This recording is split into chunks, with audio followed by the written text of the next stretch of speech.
C'était le 25 février dernier à La Clusaz en Haute-Savoie. Les Soulflyers sont prêts à descendre les pistes de ski de la station à leur façon.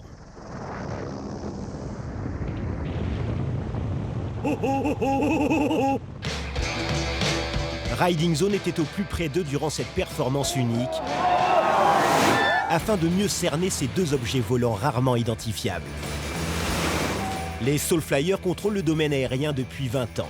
Il faut dire qu'ils sont plus à l'aise dans les airs que sur terre. Parachutisme, 17 000 sauts, pareil, on va dire 16 500, 17 000 sauts, parachutisme. Ils ont tout tenté, tout testé, tout réalisé. Free fly, vol en wingsuit, vol de nuit, vol de proximité, speed riding, base jump, jetman. Chacune de leurs vidéos fascine des dizaines de millions de spectateurs. Mais qui sont-ils vraiment? Ensemble, on est les Soulflyers. Pour nous, ils reviennent spécialement sur leur parcours en commun qui n'a rien de banal.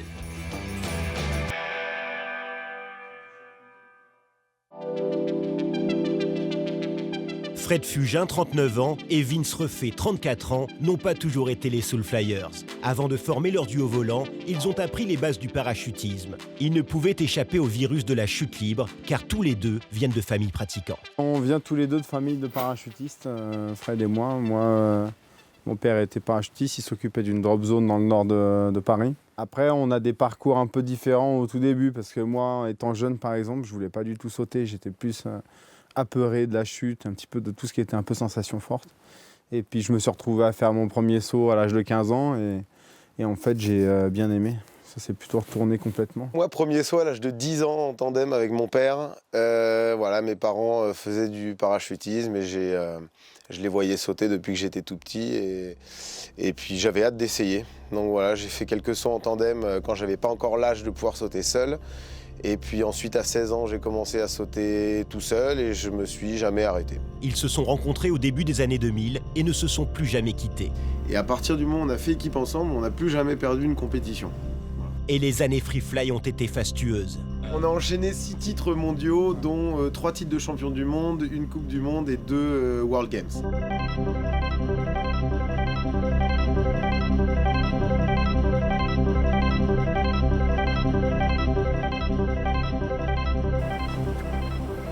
Miaou, miaou.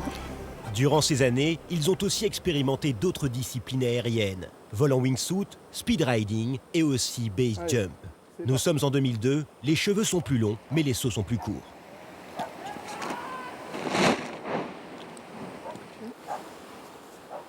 Et si Fred a déjà expérimenté le base jump avant ce saut, pour Vince, c'est la première fois. Regarde la montagne. Ouais. C'est quand tu veux. C'est parti. Yes!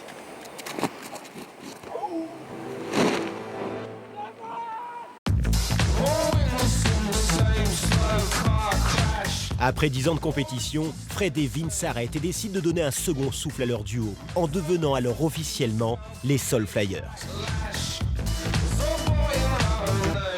Moi j'en avais un peu marre de la compète, ça faisait 10 ans que j'en faisais. Bon après voilà, hein, la compète c'est fantastique, hein, ça permet d'avoir des super bonnes bases, ça nous a fait voyager, ça nous a fait surtout atteindre un très bon niveau et aussi apprendre un peu la rigueur de l'entraînement et comment structurer un entraînement, etc. Et ça nous a vachement servi par la suite quand on s'est retrouvé à faire des projets donc pour nous en fait. Pour leur premier gros projet, les Soulflyers sont allés en Norvège, sauter depuis des falaises de 1000 mètres. À ce moment-là, nous, on a voulu, c'était réaliser les figures qu'on faisait en compétition en free fly. Et on s'est dit qu'on aimerait bien essayer de les réaliser, mais en base jump. Donc c'est-à-dire trouver les falaises qui soient les plus hautes, où on puisse avoir assez de temps de chute pour pouvoir réaliser certaines de nos figures emblématiques, comme par exemple un tête-à-tête. En para, on avait une figure emblématique où on sortait de l'avion, où pendant le saut, on venait se mettre sur la tête et puis on faisait des figures. Et en gros, on s'était dit, c'est une figure qu'on aimerait bien faire.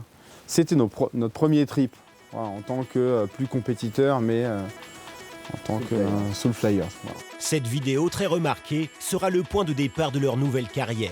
Le champ des possibles s'élargit jusqu'à Dubaï et sa fameuse Burj Khalifa, la plus haute tour du monde qui culmine à 830 mètres.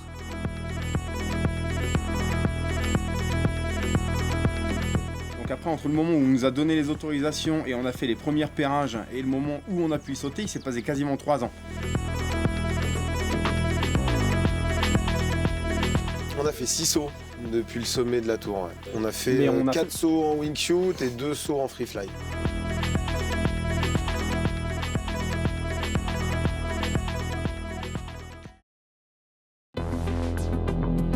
Un mois après Dubaï, direction Chamonix pour un autre saut emblématique, à 10 000 mètres d'altitude cette fois. On était obligé d'utiliser de l'oxygène, on était à moins 55 degrés là-haut et le but c'était de faire une chorégraphie de free fly vraiment à haute altitude, ouvrir les parachutes au-dessus du Mont Blanc et descendre toute la face italienne du Mont Blanc avec des voiles rapides de skydive et c'était extraordinaire, c'était un trip de fou. Et puis ce qui était hallucinant, c'est que tu pars, t'es à 10 000 mètres, il n'y a pas d'oxygène, c'est complètement hostile, t'attaques le sommet du Mont Blanc, c'est glacier, neige, t'attaques de la haute montagne et tu viens de poser à la fin sur le plancher des vaches dans l'herbe où il y a des petits papillons qui volent, le bruit des oiseaux, quoi, tu vois, et tu viens de te taper 7 minutes. Il faisait 20 degrés. Il faisait 20 degrés, quoi, donc tu viens de te taper 7 minutes d'enchaînement, là t'en peux plus et tu te poses et là c'est tout clean.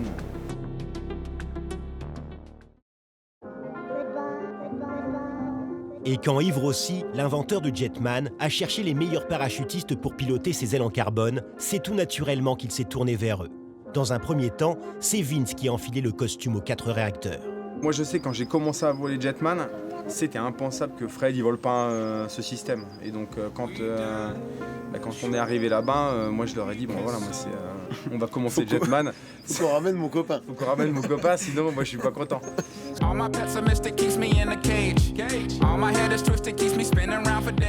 C'est tellement l'évolution parfaite de notre sport. Nous, en tant que parachutistes, on cherche toujours à rester plus longtemps en l'air, à voler. Et puis en gros, on est rattrapé par la gravité. Et avec ce système de Jetman, on a une aile qui est une extension de notre corps et qui nous permet de réaliser des sauts comme on les faisait en free fly, mais en rajoutant un vecteur qui est celui d'aller vers le haut.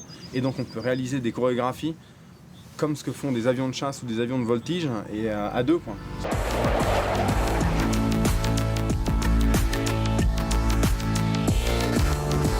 On a cet accélérateur qui est sur le pouce, et quand on met plein gaz, ça chie.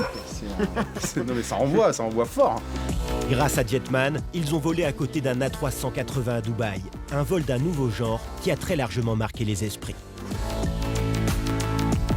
Et que dire de celui réalisé avec les Alpha Jet de la patrouille de France, certainement l'un de leurs plus beaux souvenirs aériens. C'était juste hallucinant quand ils étaient en diamant et que ils ont incliné le virage et que là tu vois tous les avions en formation comme ça, et que moi j'étais en train de suivre Fred et que tu vois genre un tout petit gars qui est en train de voler à poil sous une aile, c'était juste hallucinant. Et un des plus hauts moments, c'est quand on s'est mis au-dessus d'eux et que là on leur avait dit putain, ce serait vraiment cool si, parce que nous on a de la fumée blanche, on leur a dit ce serait vraiment cool si à un moment donné on pouvait se mettre au-dessus et que vous pouviez envoyer le tapis, hein, c'est le drapeau bleu blanc rouge. Et là, on s'est mis au-dessus, et puis là, ils ont envoyé le drapeau, et je veux dire, on était au milieu, nous, avec le blanc, là. C'était plein d'émotions, ça.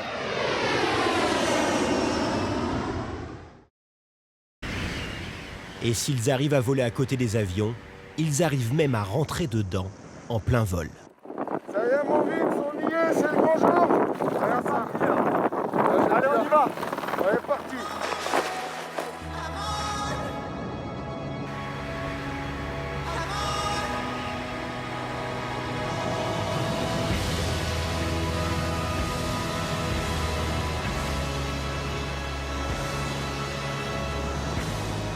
Pour tout vous avouer, on pensait vraiment que ça allait être simple. Ça paraissait pas compliqué quand on était en train de voler à côté de l'avion, sauf que tant que tu le fais pas vraiment, tu peux pas savoir ce qui va se passer.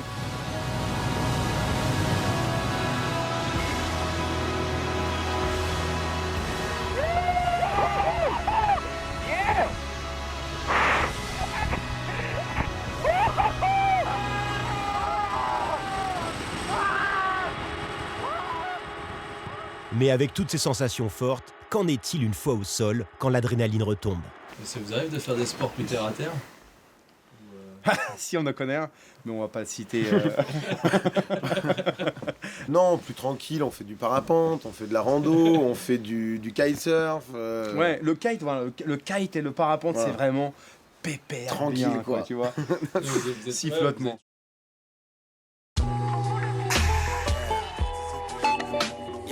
Leur dernier gros coup, ils l'ont fait en février dernier, chez eux, à la Clusaz. Pour l'occasion, Riding Zone était de la partie, en plein cœur du massif de la Balme. Il est exactement midi moins 5. Donc a priori, il nous reste à peu près 1h30 avant que l'hélico il arrive. Ça nous laisse le temps de monter, refaire une petite descente le long de ces falaises. Ouais, voilà, on a encore un quart d'heure de montée. On fait un petit bout de repérage. Et on sera prêt à envoyer la pastille. On est impatient parce que ça fait un moment qu'on a ce truc-là dans la tête. Et là, aujourd'hui, on a des conditions idéales. On n'a pas de vent, on a un super soleil. Donc ça va être magnifique. Avant toute chose, ils doivent repérer une dernière fois les lignes et les trajectoires de leur vol. En gros, ça, c'est notre terrain de jeu pour la journée. Ça. C'est à ski et plutôt détendu qu'ils effectuent leur repérage. Et les bâtons qui se lèvent au ciel tracent naturellement leur route. 4 vols en wingsuit sont prévus, avec pour tous le même point de départ et d'arrivée, mais pas la même trajectoire. Pour les accompagner durant leur saut, leur pote Seb Colongro est présent. C'est lui qui a organisé toute la partie logistique. Donc moi je pense que je sors en deuxième, je vais derrière. Super. Et toi tu sors. Ouais, moi je vais sortir en dernier. Fred, tu vas en premier devant. Ouais. Et nous on pète après le fumigène une fois qu'on est là. Donc nous faut qu'on ferme la porte au premier, on est d'accord? Pour les effets spéciaux, des fumigènes sont attachés aux pieds. Ils savent parfaitement ce qu'ils ont à faire. Ils ont plus de 10 000 sauts en commun. Allez, Riding Zone, on y va.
Extraordinaire.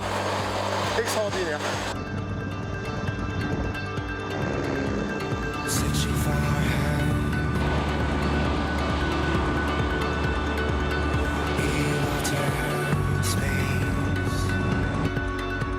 Là ça a envoyé.